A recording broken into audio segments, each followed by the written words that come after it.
大家好，我是东宝行为，今天我们来讲《一拳超人》的237话。喜欢这个系列的朋友，请帮我点到3000个赞，支持 UP 主一下吧。一看到这话的扉页，光头搁这卧推2个引力球子，想必大家也能够猜到，这话的内容都是一些偏向于搞笑的日常了。上回说到 King 找上了邦古，想让他指导自己变强。不过在这个世界里，除了光头，没人知道 King 其实是个弱鸡。邦古还误以为 King 是为了对抗邪恶，所以才想追求极致的强大。不过饿狼走火入魔的事迹还历历在目，邦古为了不造成负面效果只能劝阻 King 不要把社会压力都集中到自己身上。正所谓授人以鱼不如授人以渔，全世界那么多怪人 ，King 你是打不过来的，不如学学我德艺双馨的老邦古，开个道场教导人们自己学会保护自己才比较实际呢。King 听着邦古叨叨了半天，人都麻了，自己的诉求这完全就是被曲解了嘛。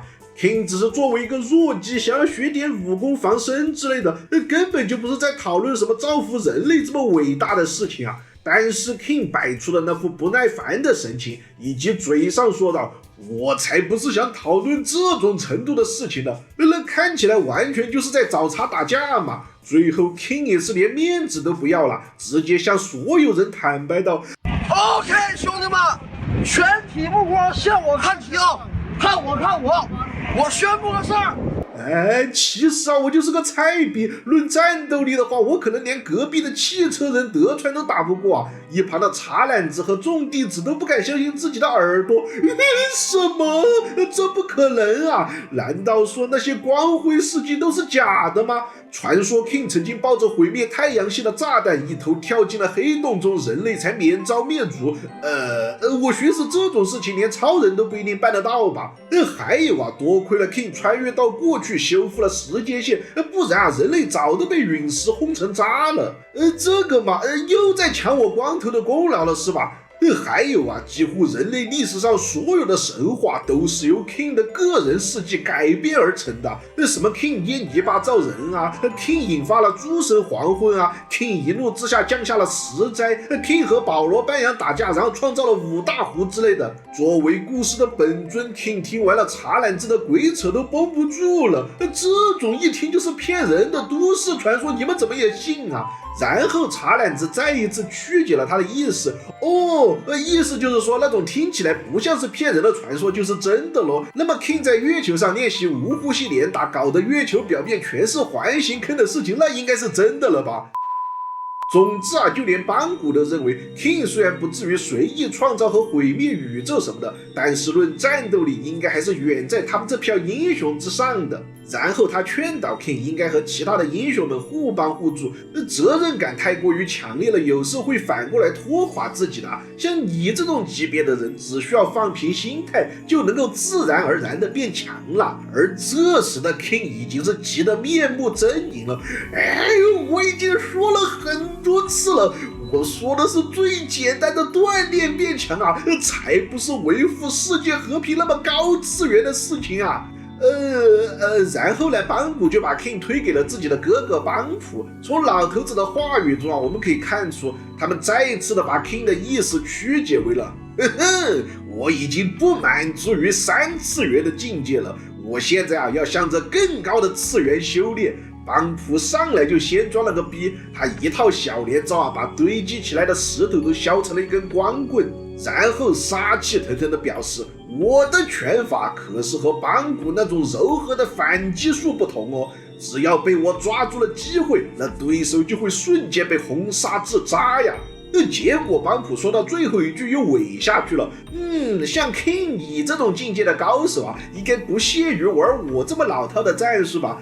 合着你刚才表演了半天，完全就是怕 King 突然冲上来揍你一顿是吧？看着 King 狰狞的模样，好像随时都要暴走了。邦普强装镇定，马上掏出了纸和笔，写了封推荐信又把 King 搪塞给了其他的武术家，然后 King 的屠杀之路就开启了。他并不知道在武术界自己被传闻掌握了所有流派的武功。被拜访的武术家一看到 King 本尊来了，连大气都不敢喘纷纷认怂，然后马上把 King 再介绍给了其他人。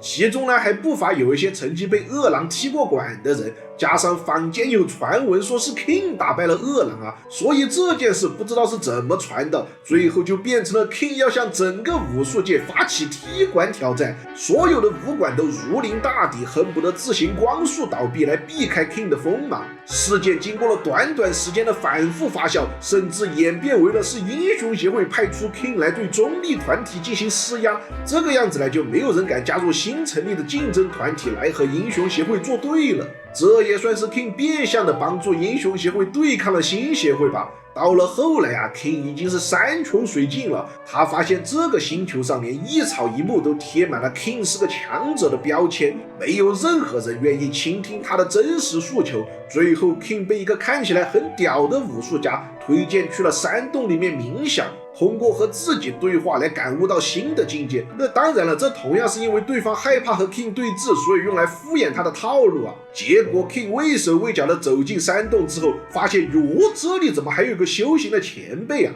他才刚想打招呼，却发现那是一具因为长时间冥想已经快要腐朽了的干尸。一想到自己只不过是想变强啊，就要被折磨成这个鬼样子， King 当场就被吓到屁滚尿流。凭我这种水平，要是在这里冥想，最后说不定要作化成灰啊！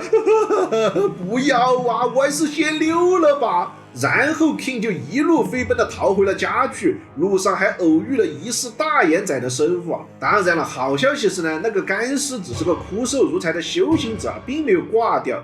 经过了一整天的求学被拒， King 能做到的就是找到唯一了解自己的光头打打游戏诉苦了。当然，光头对于 King 这种既有名誉又能在游戏里暴打自己的凡尔赛行为啊，那是相当的厌恶。而 King 只是从自己未来的生活中啊看不到一点希望。现在这种日子完全是过一天算一天，说不定某天啊就会被找上门来的怪人们群殴致死啊！听完了 King 的丧气话，光头无奈的吐槽道：“哎呀，你有闲工夫搁那儿抱怨打游戏，你不如多去练练肌肉吧。”呵呵，你可拉倒吧，在这个怪人横行的世界观里啊，又想推销你那个奇遇训练法是吧？刚好呢，这时门铃突然响了，光头还以为是杰洛斯又来了啊！一开门，没想到是可爱贤淑的吹雪妹妹给他心爱的光头送来了营养补给啊！不过吹雪此行的目的嘛，主要还是说服光头加盟吹雪组。然后光头这个呆子居然无视了美人和食物的诱惑，直接就给吹雪吃了闭门羹。之后光头又吐槽吹雪：“你怎么还是以前那一套啊？有时间去抓壮丁，不如提升提升你自己的战斗力啊！”吹雪有些心虚的解释道，自己才不是想仰仗光头的实力了，并且吹雪组也已经制定了全新的方针啊，准备以 A 级英雄为目标，进行全面的提升自我实力。结果呢，他话都还没有说完，波奇就跳了出来，一口抢过了吹雪手里的高级牛肉。吹雪看着波奇有些眼熟，但是又想不起来在哪里见过，并且以他那点功力，拿波奇也是一点办法都没有啊。最后气不过的吹雪只能是悻悻而归。不过波奇好像是爱上了高级牛肉的味道，从此就粘上了吹雪，并且波奇的实力好像并没有因为体型变小而打折太多。他能以100码的速度追着吹雪的车轻松狂奔，并且吹雪组遇到了搞不定的怪人，波奇上来一口就给他秒了。吹雪这才反应过来，哦，有了这个大宝贝啊，我还要什么光头啊？从此以后，吹雪只需要付出点高级牛肉作为粮食，就能够坐拥龙级战力的宠物啊！吹雪组的前途可以说是一片光明啊！哈哈哈哈哈！只有当初那个被称为怪人协会最强的黑金，此时他正躲在角落里哭泣的。